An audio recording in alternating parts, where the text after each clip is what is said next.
All right, welcome back to the Adventures Advising podcast. For this interview, we have a guest host for this episode, and that is Ryan Sheckle from Texas Tech University. Ryan, welcome back. Thanks for having me again, Matt. I appreciate it. Yeah, and so I turn it over to you to introduce a first-time guest and a huge supporter of the podcast. So take it away. Great. It's always a joy to connect with community, and for one of the things that I get to do as guest host is talk to people that I like hanging out with too. And so I'm excited to introduce Dr. John Sauter. John is Assistant Dean for Academic Affairs at Niagara University's College of Arts and Sciences. He served as an AmeriCorps Vista at the University of Maine, Toronto, received a master's degree in higher education and student affairs from the University of Vermont, and earned a doctorate in higher education administration from the University at Buffalo, researching faculty multicultural competence and practices.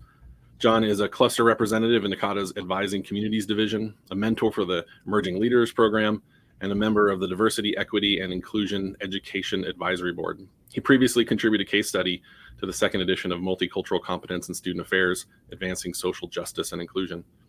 He also formerly served as the NACADA Technology and Advising Community Chair, presents regularly, and is active in the Western New York Advising, NACADA Social Justice Coffee Chat, Academic Advising Twitter Chat, and Urban Sketching Communities.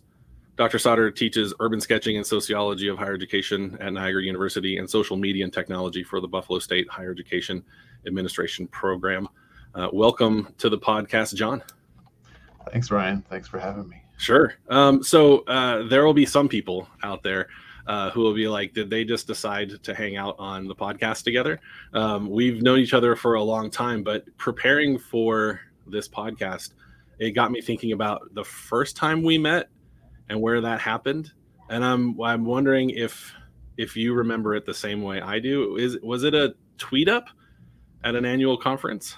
I think it was, yeah. Maybe. Yeah. Was it in Minnesota? That sounds right. I think that was about the era in my professional journey when I was like, I've been to annual conferences. I've gone to concurrent sessions. I've done pre-conference sessions, but I don't know that I did a lot more than that. It may not sound like I'm being honest here, but when I'm in really big groups, I tend to be a little bit more of a wallflower and observer. I think one of the things we have in common is we tend to be more reflective and processors, and so I made a deliberate effort to say I want to connect with people, and I think it was one of those tweet ups. We connected a little bit on social media through the Twitter chat, but that was a step that seems so strange now to say was like a big step for me, to go to a social activity at a conference and meet people that I only kind of might have known virtually or otherwise. Now in 2022, it just seems like it should have something I should have been doing a long time ago. So I'm so glad I did it, and I'm glad that you're here on the podcast today. I do want to talk a little bit about what is a bit of a traditional question for the podcast, and that's your journey to higher education.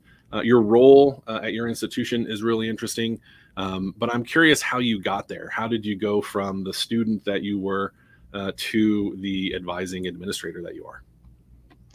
Yeah, so I was involved in a lot of, kind of student affairs type things at my institution at Colby College.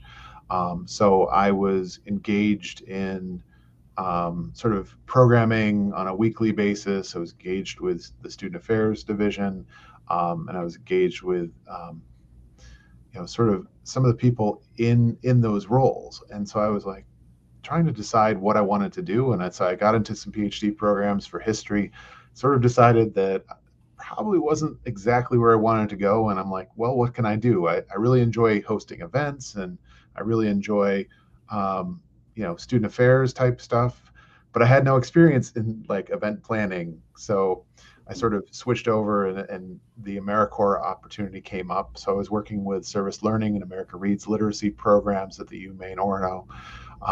And that gave me an opportunity also to work with a special assistant to the president. So part of my housing, I was working with them doing sort of minoritized student recruitment and a couple other things with there that really sort of struck a chord with me. And so we did trainings as part of AmeriCorps. And one of the trainings was at the University of Vermont, where we got to sit down with then President Judith Romali and sort of talk through like her perspectives on service and how it interacted with the university. And through that conversation, I discovered that they had a program in student affairs. And having been born in Burlington and grown up in Vermont, I was excited to sort of take that opportunity. So when I went there, I interviewed for an assistantship, and I got an assistantship with the College of Education, Social Service, and Social Services, sort of services area. So I was doing sort of advising services type work there. And so as I got out, I really wanted to keep working with faculty. I really wanted to keep working in advising. So it took a little while to sort of find the right job, but kind of brought me to Niagara University, thanks to a little clipping that my spouse cut out of the newspaper over here. Yeah, and I think that there are times when people who might be listening to this podcast or may have been in advising for a little bit less time than the two of us, they may hear about something at the dean's level or assistant dean level or whatever for academic advising and find that particularly fascinating. Could you talk a little bit more about the work that you do, where you are, and I guess your experience with advising professionally, like who you've worked with and how you've worked with and what you're doing now? Yeah, I mean, it's difficult to sort of summarize. I've been here 21 years, which is unusual at many places. I met a lot of people bounce around to different locations. I've sort of grown in my role, and my role's grown with me. So a lot of it is relationships with faculty, with students, and sort of developing trust to be able to address issues. So in the beginning, it was very hands-on, like doing every type of thing. And throughout my time in that position, it's slowly grown more into like, thinking about systems and processes and how do we like kind of merge everything together so that instead of, being very reactive and dealing with whatever comes our way, we can kind of start putting systems in place to try to avoid getting to that part. So much of what I do is sort of the student services side of advising. So I work with used to be part-time, now full-time advisor here. I work with over 90 faculty advisors. I work with, it's sort of range right now. It's, just under 1,000, but in the past, it's been most of my time here. It's been about 1,400 students. So what I do is sort of troubleshoot advising for the students. I'm the one where, if a faculty member doesn't quite know how to answer a thing, they come talk to me. And that used to be, primarily around advising issues and other things. But now that I've been here for a while, I'm more integrated with the university. A lot of those are curricular issues or things with the new gen ed or with, sort of how do we integrate these systems into place. So I really have, working at a small school, you have a lot of hats, and I have a lot of hands in a lot of different things, and sort of still trying to balance all those things and make sure that in the end we're trying to, help the students to be able to make the best decisions possible based on whatever circumstances they're in at the moment, but also, kind of think ahead and try to identify things before they become issues. Yeah, for context for our listeners, I've been at my institution for 20 years, going on 21.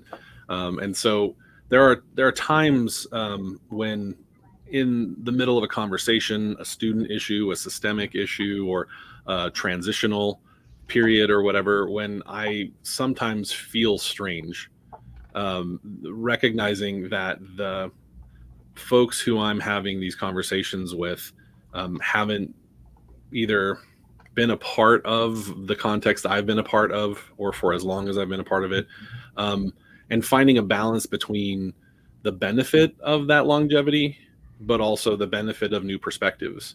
And so I'm kind of curious, just even in the moment, what you might think are the pros and cons of having been at an institution for 20 plus years.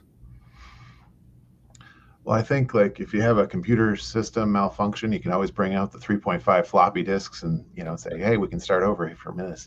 That's right. But in general, I think what it does is it brings perspective. So sometimes decisions are made based on whatever the popular trending issue is in context, and sometimes you have to kind of balance that with sort of institutional context and really kind of personalize it with the institution. And so I always try, like, one of the things that I love about my job, particularly the ability to work in many different ways, is that I get to innovate and kind of sort of create and sort of steer some of the stuff that goes forward. And what's been nice is that over the time, the students have helped challenge me in ways that have helped keep me relevant to kind of what their needs are, where they're at. So there are things that challenge institutions. There are things that 2015 was a big year for sort of challenges around the nation. And there's lots of things that are there that happen on your campuses that you can have more perspective with if you can kind of judge where you've been and where you're going, so that you can help not only help the students develop their own skills, but you can help connect them to the fabric of the institution. So you can help them by pointing out which doors might be the best doors to go to accomplish what they're looking for. You can tell them the history of how this is developed, and sort of explore where have we been, where do we want to go. You can connect them to alumni that have been in their shoes in the past, and so you can have these conversations and get students talking about different social issues and other types of things. And you can make connections to the stories of the people at your institution. So, I mean, I've been very lucky with lots of faculty that have, over many years, I've developed very strong relationships with. So, I know that, they know that I'm there to support them, and I know that I can work with them to, sort of sit down and solve problems that, at another institution might run into siloing issues or other things. I can sort of break that down by having worked there for so long. I know everybody can just pick up the phone and sort of go from there. So that's been nice. Yeah, I've tried to find ways to make the experience and the time that I've spent at a single institution valuable, to whatever the context or situation may be. But I know that one of the things that academic advisors are really good at is identifying where issues or problems or conflicts may arise, and if nothing else, pointing them out. And then perhaps that longevity gives you a chance to offer some perspectives that might lead to solutions. And you mentioned, of course, 2015 almost seems to have been, superseded by the pandemic in 2020, and it can be tough to roll with all the social change and the influences and the disruptions for higher education. But I'm curious, one of the themes that's evident in your work is diversity, equity, inclusion, social justice. Can you talk a little bit about how and why that became important to you? Did it start with your AmeriCorps work, or is it something that's always been a part of your perspective on the world? I don't think that I had the awareness early on in my life to really fully understand everything. So I lucked out that I grew up in a family that valued helping others and kind of doing the right thing. My grandparents were a huge part of that. But I grew up in a very rural New England town. There wasn't a lot of diversity. There wasn't a lot of exposure or understanding of everything. And so as I went to college, I remember at orientation, I was like, it was a rural college, so it's not, in the middle of a city or anything like that. But I was like, this is so foreign to me. I really want to just keep an open mind and kind of go from there. But I think that it really was studying abroad. I studied in York, England, and I studied at the University of Edinburgh in Scotland, where I had to start answering like what it was to be an American, what it was to be, and sort of why my perspectives were the way I was, why my speech was the way I was, all these different things that I kind of took for granted. And so developing from that to, I had a lot of international friends at the time, and sort of developing from there, I went into AmeriCorps, where I started working around recruitment, and then at the University of Vermont, I just happened to have some amazing people around me that allowed me to ask questions, allowed me to burden them to a certain degree with helping me come to terms with kind of where I was, what I was doing at the time. And I came to sort of understand from like an ACPA conference and other things, the concepts of ally development and sort of why is it important for me as a white, cis, heterosexual person. Why is it important for me to get involved in all these different things? And so from there, I got very heavily, like my thesis was around ally development, and kind of developed from there. When I went to the Niagara University, I wasn't quite sure as a new professional where all that fit in. So for the first few years, I was kind of hesitant as to, how much, what do I do? But I had the opportunity to go for my PhD at the University of Buffalo. And a lot of that was Dr. Rochelle Pope. I mean, her work around multicultural student affairs with John Mueller and Amy Reynolds has been great for student affairs and, sort of in general. And so it was an opportunity for me to be able to engage in a subject that I was interested in. I happened to have her as an advisor, as my dissertation advisor, and, kind of worked from there. But I think in many ways for that, I was engaging it academically, but not necessarily on my campus as much because I was, super busy with trying to do both of the things at the same time.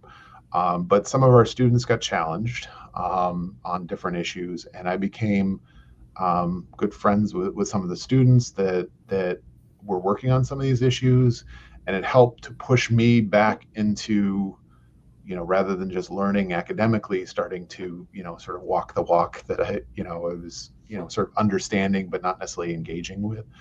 So I had the opportunity to sort of be on the ground floor as some of our diversity organizations sort of developed, as they evolved into different organizations, as we dealt with issues on a campus, as we dealt with issues across the globe that have in country that have influenced us. And so those students really have pushed me to become a better advocate, to become a better ally, and to realize that, I need to take that next step, not just, multicultural competence, which is awareness, knowledge, and skills, but taking that next step with the praxis of reflective action, and trying to, kind of go from there. So I've tried to be as present as possible in those locations, have open conversations and kind of leave, same back to the beginning of trying to leave an open mind and work through the mistakes. I mean, obviously, I'm not perfect and I can make mistakes in those areas. So the important thing is to listen and learn and kind of take a step back if I need to. Yeah. So I'm guessing it was probably as a result of, or as a continuation of those interests and education and opportunities and relationships. But can you talk a little bit about the case study that you wrote for the second edition of Multicultural Competence in Student Affairs? How did that come about? What was that like? What did you learn from it? Yeah, that was kind of fun. I working full time and going to a PhD program, I didn't have a lot of time to get involved in sort of the writing aspect of everything. And so it was a challenge for me when I was doing all the types of things that I was doing, but my focus was on faculty multicultural competence and practices. And so from there, I was engaged with Dr. Pope and all the different people that were involved in these projects across student affairs. So what I did was kind of take that lens and start applying it to advising. So I looked at faculty advising. I looked at, sort of how technology sort of merges into, our professional development. So the Twitter chats and the other things, I started to understand that those kind of fit together in a ways that can help us become better professionals. So my work with Western New York Advising, a couple other places, kind of helped me to develop these presentations. And so as they were developing the presentations, they realized that I'm one of the few people that was kind of working around merging multicultural competence and technology. So John Mueller and I had some great conversations about the technology chapter in that book. And then they asked if I would write sort of a case study to think about what are the implications of advising and technology. And I used an advisor in that case study. But essentially it was sort of developing a scenario to kind of make you think. So I took a look at early alert programs and how they, technology is sometimes built without the idea of an advisor or an advisee in mind. So all the different defaults in the system that might give you a retention score or something like that may be biased because they don't take into consideration different cultural issues or other types of things, and they can put information into these systems that then becomes visible to other people. And so, I looked at scenarios where information about identity or information about things that could potentially be racially insensitive could be added to these systems, and how that could then be perpetuated in a way that would make students want to potentially leave the institution. And so we kind of played around with that idea, refined it a little bit, and that's sort of the study that, well, not the study, but the example in the book to sort of help you think about those issues. Right. Yeah, I know there are some folks who fully understand the implications there, and I think as we consider advising practice and the disruptions the pandemic has created, the facilitation of education and those interactions through technology and telemediated solutions have significant implications for advising practice. So for those of you whose ears were piqued by that conversation, definitely check out the second edition of Multicultural Competence Student Affairs for that case study. You were talking about the blend of technology and social justice and diversity, equity, inclusion. I'm curious, where did the technology interest for you develop personally or as an advising professional? I mean, I've always been interested in technology ever since I first had a Apple IIgs back in the day. I was, I think in college, I reprogrammed a Maelstrom game to, from so that it had Star Wars, sounds and little ships that I designed and kind of redid that. But I've always kind of been interested in technology and how it can be used for different things. So obviously, I'm old enough that technology has evolved significantly in that time. So I remember it being college the first time I ever saw email. But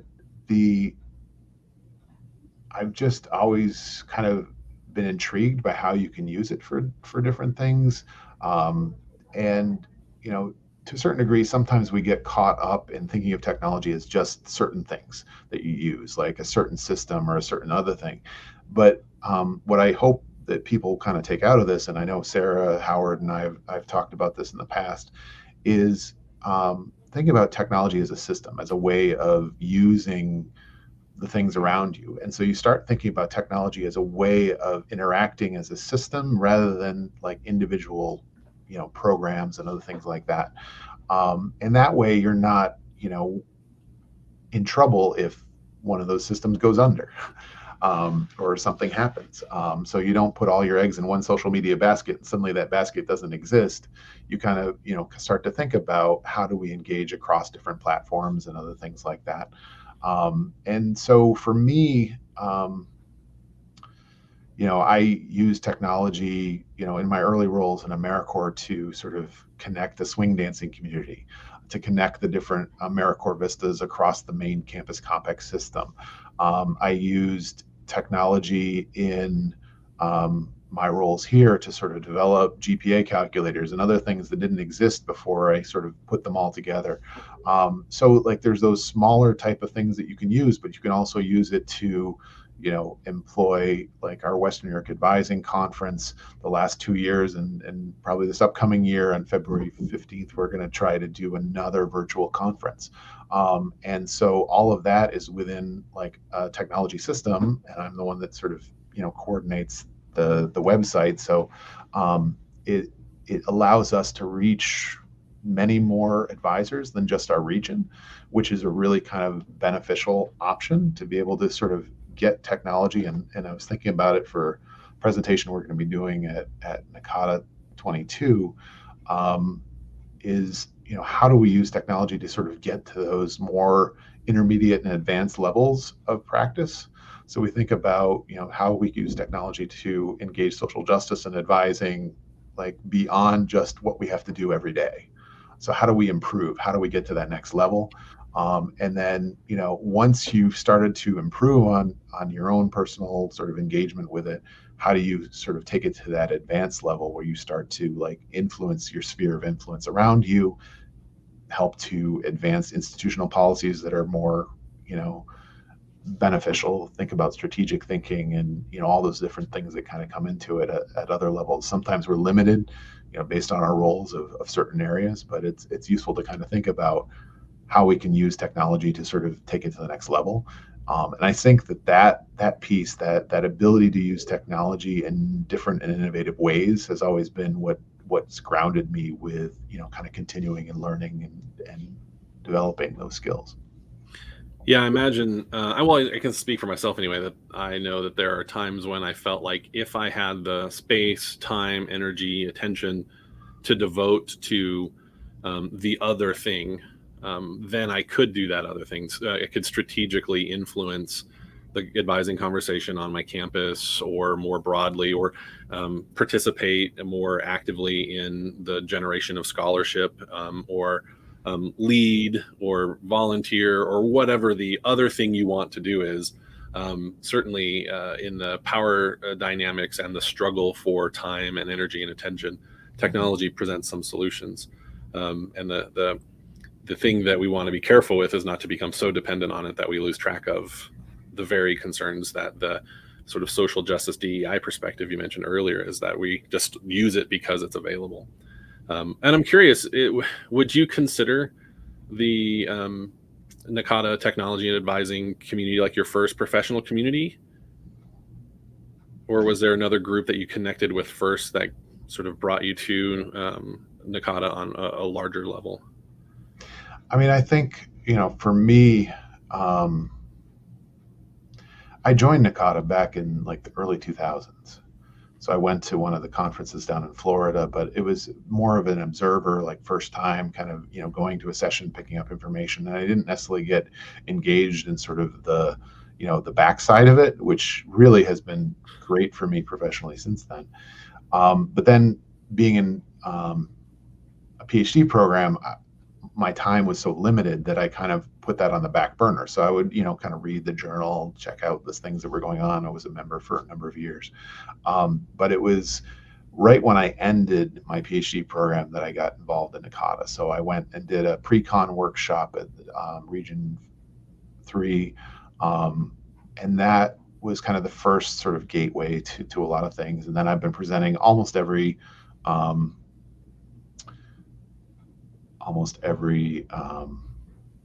annual since then. And what was nice about it was it wasn't necessarily the first community. I mean, Western New York Advising, I started, and I was going to back in the early 2000s. I got involved in that in 2007. We presented on technology several times there before I got back involved with NACADA. So it was something that I was already engaged in. I remember we hosted a technology and social media conference on our campus. I did it for like $30 in the summer, and we had 80 advisors from the region kind of come. And part of that, I ended up, posting it on Twitter when I was first engaging with Twitter. And Laura Pasquini mentioned, "Oh, there's one at my alma mater. Like, how do what's going on?" And so we got into conversations. That was also when I was getting involved in for the first time in the academic advising chat. And so I was developing all these connections. And so when I went to Minnesota and got involved in there, Laura helped me sort of take that next step in getting involved in not only the advising community, but also getting on the as one of the steering committee members. And from there, it sort of built into helping support Sarah, and then sort of taking over that role for a while, and now supporting Diana, who's the current chair. So it's been definitely a great place to be, but I think that having that Twitter connection, being able to go to a conference and suddenly say, "Hey, who's up for dinner tonight?" on Twitter, makes those connections so much easier, and helps you have like a very engaging conference experience that you might not otherwise get.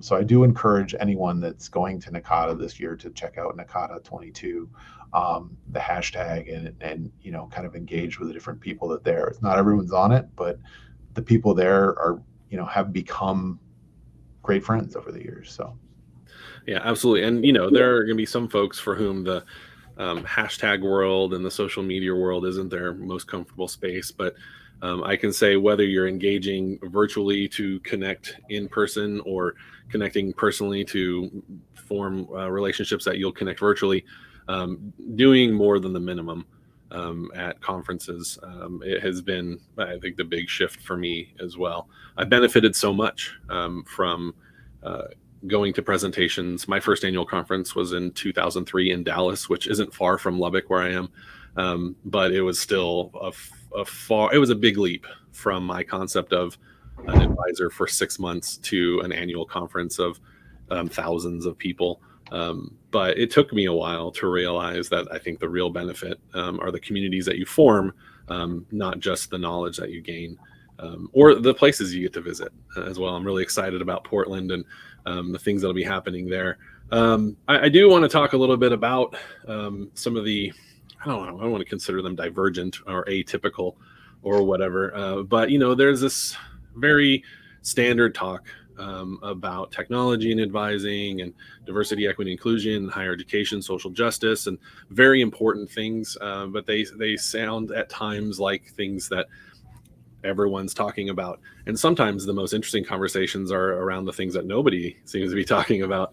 One of the things you mentioned in your introduction, and one of the things that we share in common is our interest in art, although I do not share your skill. Talk a little bit about urban sketching and creativity, your art efforts, the things that you've done from that perspective. And especially, I'm curious what you think about how it influences your approach to advising.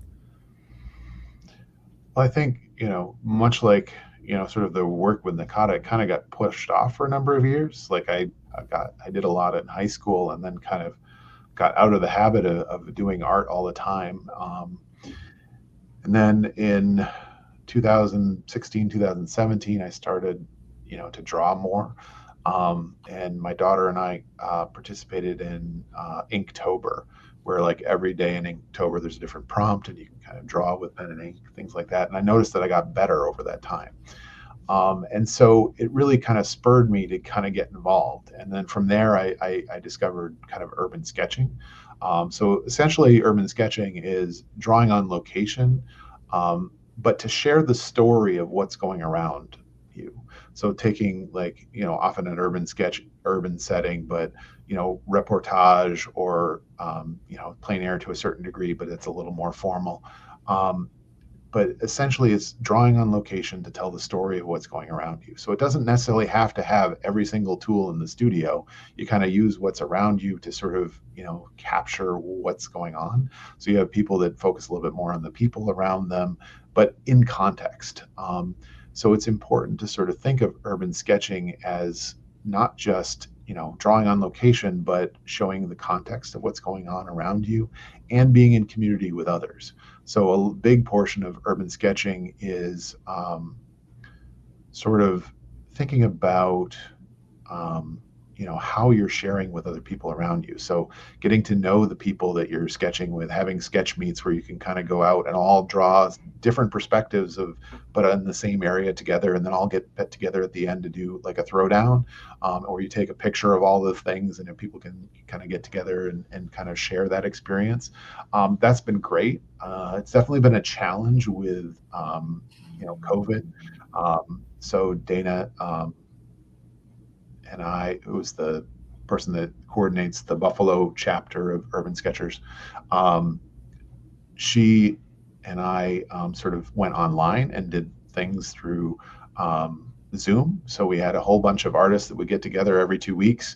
One week we would talk shop, and then the next week we would, pick a virtual location, and we'd all sketch those and, kind of come up with different things. So that's been a really nice community to get involved in. I now teach it here on campus and kind of get our students interested in it.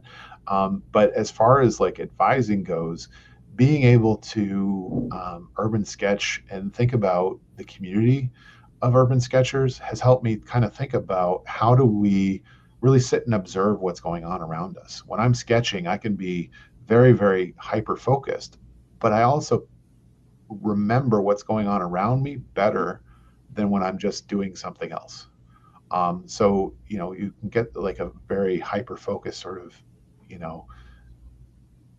ability to, kind of observe the world and see what's going on. And I think as advisors, we have to kind of sometimes take time back from our schedules to really kind of focus on like, why are we doing this? What are we doing, in these situations? Is what we're doing helping the students? Are there things that we can do differently? To think creatively and innovation. I know you and I have sort of shared that in some of our presentations together on the topic, but creativity and art go very hand in hand, and there's lots of different ways to be creative. But how do we be creative professionally and with advising? Like sometimes, decisions are made based on like pre-existing systems, or you need to show how this is working or other things. And sometimes we're thinking about where we want to go, but sometimes we get lost in the weeds between that creative part of why don't we try out this system? Why don't we see if this has an impact, rather than just go with whatever someone else is doing and assume that that's the best track. So sometimes that creativity helps us to be able to do that, but also that community piece of urban sketchers where you can all get together and sort of, you may have very beginners next to very advanced sketchers, but you're all there to just sort of capture the scene and spend time and enjoy time together. And I think sometimes that's an important perspective to have with your students. Like it's important to, sort of not just give them information or have them, kind of make decisions or, whatever, sort of framework you're using for advisement, but to sort of think about how do we make this a more communal space where people can engage with each other and kind of make it better, because it's not a one-way street. We're not just here to advise students. The students influence how we advise. Yeah, I was, it's hard for me not to draw connections mentally or thematically, but the being physically present in the space, that is part of the urban sketch dynamic, but also in the just general creative process, the relationship to the media, the rest of what's happening is almost sometimes, I guess, the output, the result is often what people pay most attention to. But the process, the discipline, I guess, if you want to call it that, or the habits or the practice of observation, interpretation, sort of the gesturing toward restating, whatever the creative process looks like in the final outcome is almost not what people are paying attention to, but probably the most important thing is the process, the experience of it. And that was one of the things that the general idea that we have both shared about an art exhibition or some sort of artistic expression opportunity at an annual conference.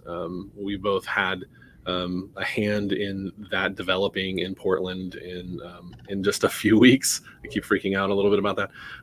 At the time of this recording, I'm not sure when this podcast comes out, but at the time of this recording, we've got a few weeks before the annual conference and the first ever art exhibition. Can you share with the listeners, your role in that developing, a little bit about where things were and what ultimately slowed things down, and just talk about your interest in an art exhibition at the annual conference? Yeah, I think it was the 2016 annual conference where a lot of this started. And basically we went to the conference and got to know each other and do different things.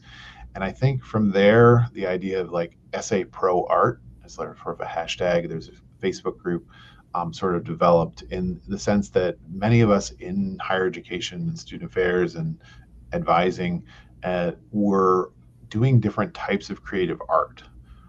And so we were started to bond over, different types of things, whether it was Sarah Maddox doing, the knitting, or Mia Hell doing sort of the improv and theater, or, different types of art. Many of us were doing these pieces. There was, photography from Tom Dixon or Sarah Ackerson, and all these different types of art were kind of coming together.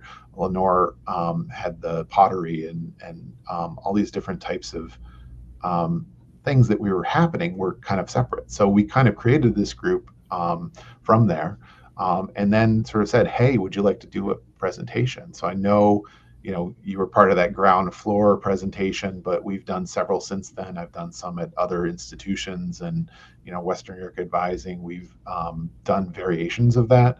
So some of them have been focused on like the creativity and innovation piece and art and how we engage it as an advising. Some of them have been hands-on. So we did that in Kentucky. So, we've sort of developed from there. As part of that, we've developed all these connections with different artists and who are also advisors. And so we kind of got together and we're like, hey, we might want to do something. Wouldn't it be cool if we did like sort of an art exhibit? And so we had the idea to sort of merge that into Puerto Rico. And so we were in conversations with the executive office to, sort of develop that.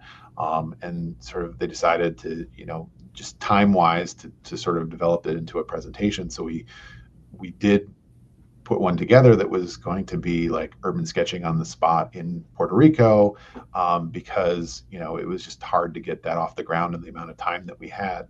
But then with Puerto Rico sort of getting canceled and kind of going online, it didn't quite. We did do it online, so there is a version of that is online where we talk about that with Joel and Rochelle. But if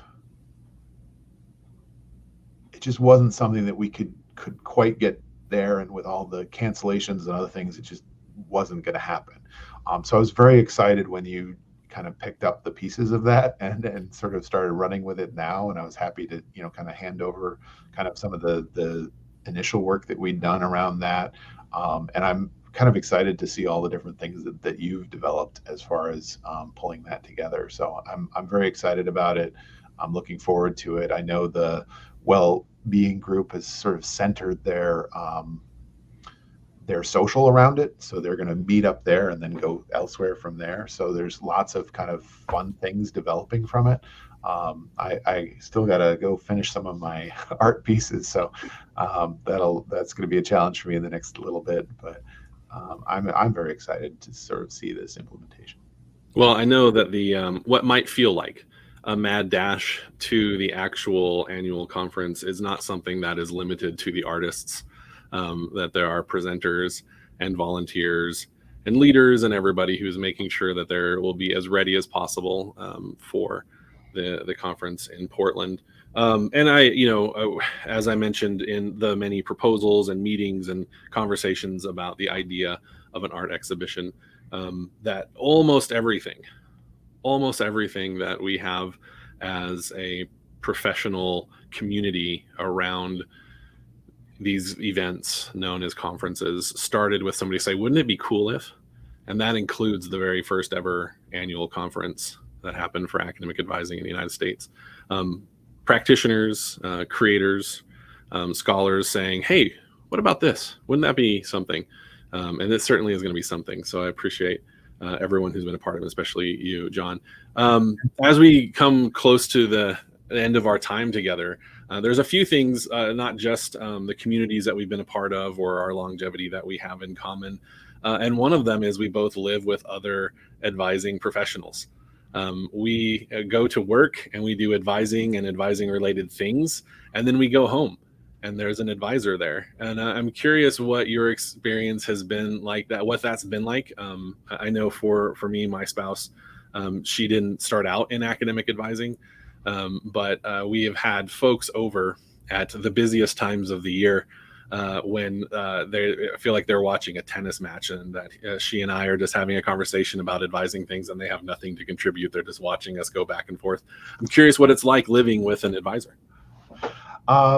It's been good. I mean, my spouse was a teacher for a while, and Amanda did, became a social worker. So she had a background in sort of things that are related to advisement and different types of things. And as she was sort of bouncing around to lots of different positions and other things, she realized how much I really loved my job at working with students, working with advising. So she ended up, like her sister before her, going to higher education. So my sister-in-law also works in higher education, and I have other family that work in higher education as faculty members too. So it's been a nice opportunity to sort of work and think together. I mean, definitely during COVID, it was a challenge when we're both on the computer talking with students on different rooms and, trying to juggle all the different things that kind of go into there. That was definitely a challenge. But it's nice to be able to, sort of think through things in different ways, and get a different perspective, not necessarily on specifics, but in how might you approach certain circumstances or other things like that. And so having that ability to kind of engage and think through things on different levels has been really good. It's also been great to be able to it's a built-in network. We're at two different schools. We got lots of connections to different people, and so it's been nice to sort of see sort of the growth of advising in the region, like with Western New York Advising and other things. We interact with different circles, but at the same time there's a lot of overlap, and it's helped us to sort of think through the challenging pieces. So sometimes we don't want to necessarily, bring home stuff, but at the other times, sometimes we need a friendly ear, and that's always appreciative. Yeah, we found the familiarity, like many things in life, have its benefits and its detriments. But while we don't do the exact same thing, we do some things that are so closely related or so similar, or we know so many folks in common, that I guess eventually getting to understanding, or getting to what the desired outcome is there are different, but maybe fewer barriers to that. And I guess one of the other things is you can always just say, well, what I'm talking about, and there can be like, sure, I know what you're talking about. It'd be I guess remiss of me to not mention the sort of inclusion in, or the openness in sharing sort of your pop culture favorites and fandoms and connections is something that we have in common as well. You mentioned altering a game. So it'd be a Star Wars game, and you've got some figures behind you. There's a lot of people who have thoughts about personal expression and transparency and relational skills and that kind of stuff in advising. And that's sort of the side that I see it as, just being openly me.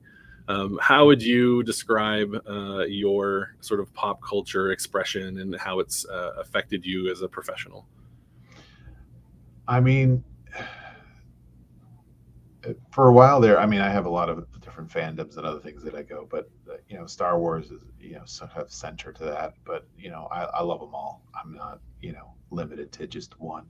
But I think that what it does is it helps to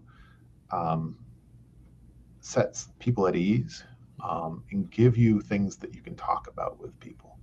So, for instance, like I'm, wearing a Darth Vader tie with a, tie clip here. So if, I'm going to an event and other things, and students and families will comment on like, oh, I love your tie, or other things like that, and it sort of breaks the ice and really can help you to engage students that are doing different things.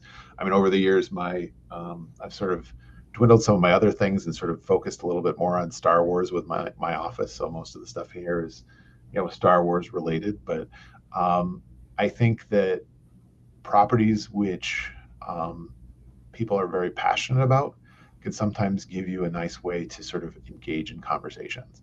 I mean, there are also a lot of lessons, if you think, I mean, obviously you've done presentations around those types of topics, but there are ways in which, sort of fandoms and thinking about characters and other things can help us to sort of think through things. So as professionals, we can help to, use those examples that people are familiar with to be able to share resources and share ideas. There are, sort of, issues within, toxicity within fandoms and other things that help us to better understand our field and how we can avoid, some of those things within advising. I mean, I'm there for whatever they want to put out. I mean, good, bad, or indifferent. I'm just excited to see the universe is expanding. And I think that, to a certain degree, it's the same with students. Like, there are struggles that students have, but I'm really excited to sort of see where they take it, how they, adapt to those challenges, how they, kind of go on from there, and what they kind of do with their lives, other things like that. So it's been great to sort of get to know some of our alumni and sort of see where they're going with things, and writing that next chapter. Because if we get stuck in sort of, that toxic mindset of like, this is the only way it can be, then, we don't necessarily grow and adapt. And I think that that's like a nice thing about all these new things coming out within, sort of Star Wars and other things, is there's always something that can kind of challenge you in new directions. And there's ways to sort of see positive ways forward, which I think is important.